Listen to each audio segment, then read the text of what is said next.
I thought it would be fun to put together a tier list of all the plugins I used and have used either currently or in the past, and ranking them based on their usability in drum and bass. We got 17 plugins here in total to rank, and the first one we got is Valhalla Vintage Verb. The goated reverb. This is easily an S tier, no questions asked. It sounds fantastic on everything and is something I apply to damn near every single sound I use in my drum and bass songs. It gives everything a lovely ambience that blends so well in my tracks compared to other reverbs that for whatever reason just takes so much time and energy to get to really fit in the track well. You can dial this in seconds and it saves me a ton of time when working on my songs, and it's only 50 bucks. It's such a good deal. This is going in S. Alright, Valhalla Delay, also an S tier for the very same reasons. Go to delay, sounds great on everything, such a simple interface unlike some other delays out there. A bunch of different delay algorithms that sound completely unique to one another. You can get some really creative sounding delays out of this that completely transform your sound super easily, or you can go very simple and get a great quarter note delay in seconds. Also 50 bucks. It's a no-brainer at this price point. I'm also going to quickly shout out Valhalla Supermassive. This plugin is free and also fantastic. Not so much of a conventional reverb or delay plugin, but it can really add a unique and creative layer to whatever you decide to throw onto it. This will go in A tier. Alright, let's take a little break from the effect plugins and go to a classic, Omnisphere 2. Omnisphere was one of the first plugins I ever bought like 5 years ago at this point, and boy did I put some miles on this bad boy. But I am going to have to put it in A tier when it comes to drum and bass. It doesn't quite get the S tier treatment from me for one reason. If you've ever used it in the past, you know its presets vary widely from usability in the genre. It's very easy to keep stumbling into sounds that just aren't gonna fit well in drum and bass because it's a little bit more geared towards other genres in my opinion. It doesn't mean you won't find great drum and bass sounds in here because boy, the pads in this plugin are jaw-dropping. But you'll also have to spend a decent bit of time combing through it to find the sounds you really like.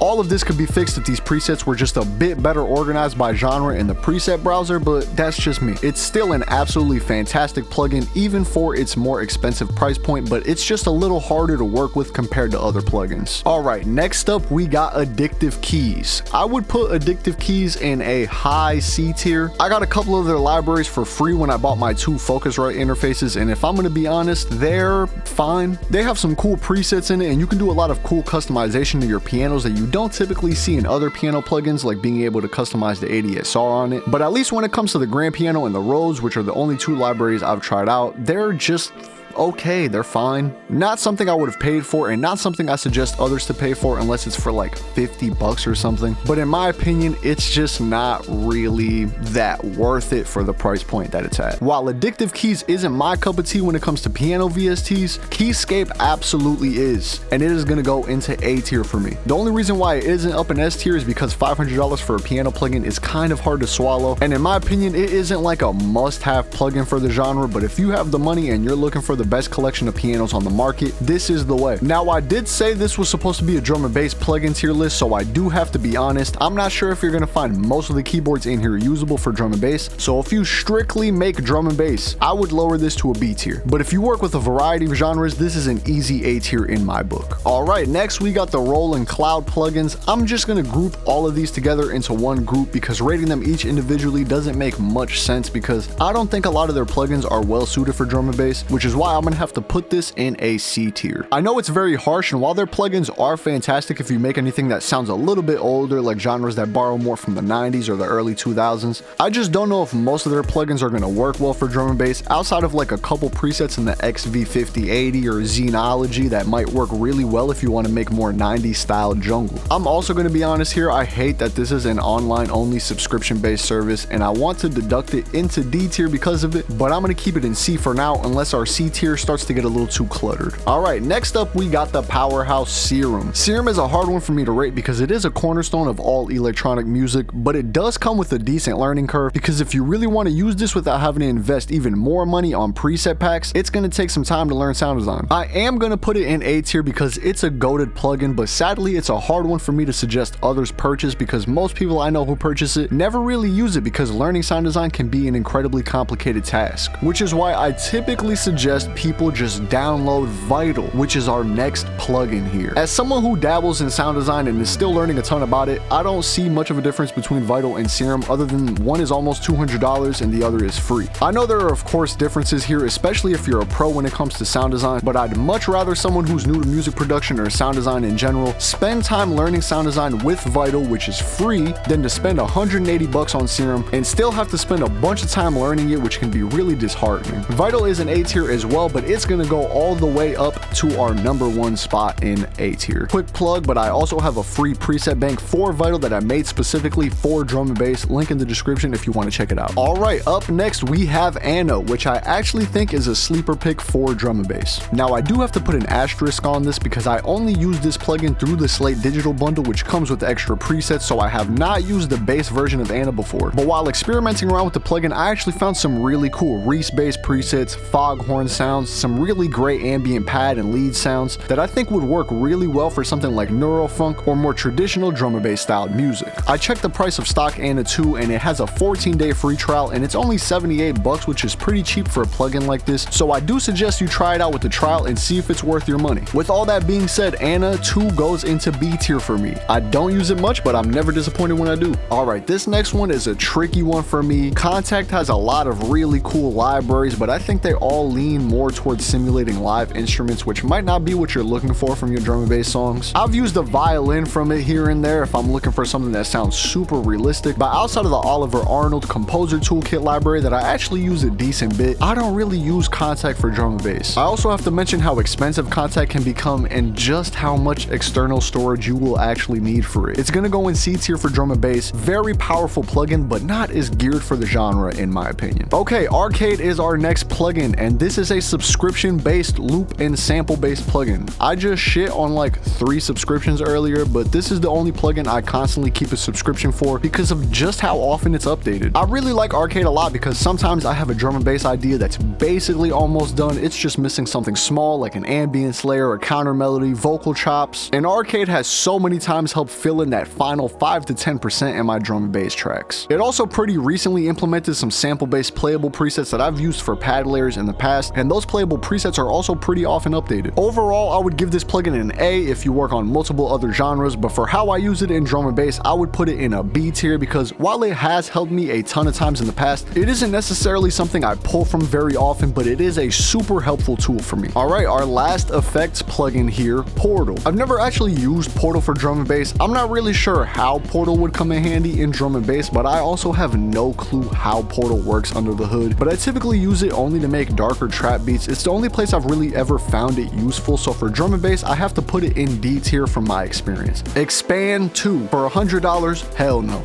This is a D tier. This plugin does have some cool sounds in it that can work pretty well for drum and bass, but most of the sounds here sound super cheap. I bought this plugin close to 7 years ago at this point for $5 I think, and for $5 it's a no-brainer. Why the hell wouldn't you purchase it? But I haven't seen that steep discount come back in a couple of years. If you can get it for $5, it can be a C tier, but for $100 I can't suggest this plugin. Clean D tier for XPand. Okay, next up we got Diva, and this one really hurts me. I really love the UHE plugins a bunch, but Diva, while super cool if you want to make deep house or R&B or synthwave, outside of its really cool leads, I don't think it's the best fit for drum and bass. Diva is probably my favorite plugin to get that super warm vintage vibe to a song, so I could see it used in 90s jungle, but I feel like that might be a bit of a stretch. Sadly, I have to put it in D tier even though I absolutely love this plugin so much. And that leaves us with the other UHE plugin that I've used before that I think works much better for drum and bass, Hive. The bass is in it not so much, but it has everything else. Beautiful pads with a ton of movement, nice mono and polyphonic leads, great plucks, some great keyboard sounds. It has a lot going for it, but similar to Omnisphere, you sometimes have to search for a while to find the right drum and bass sound when all you keep clicking on are a bunch of super rave heavy style leads, and the UI for me is just confusing to look at. It has so much going on and it just hurts my small brain. So for those 2 reasons, still a great plugin, but it's got to go in B tier. Alright y'all, this is our final pick, and if you've watched the channel at all, you know I use Nexus way too damn much. You've probably guessed it, this is my favorite plugin for drum and bass. It might not have the best peak sounds out there, but it's so freaking simple to use. Everything is so well organized. You can tweak your sounds pretty well, and it just has the perfect style of sounds that I love to use in my drum and bass tracks. Now the big problem with Nexus is it's freaking $3,000, bro. Like what? So for that reason, it's hard for me to suggest it to anyone, honestly. So because of that, it has to go in A tier. All right, y'all, that wraps up our drum and bass tier list. Let me know what y'all think. Do you agree? Are there any plugins you think I left out? Am I dead wrong on this list? If you want to watch some of my dedicated drum and bass tutorials, you can do that by clicking these two little thingies right here. Thank you so much for watching, and I hope to see y'all in the next one.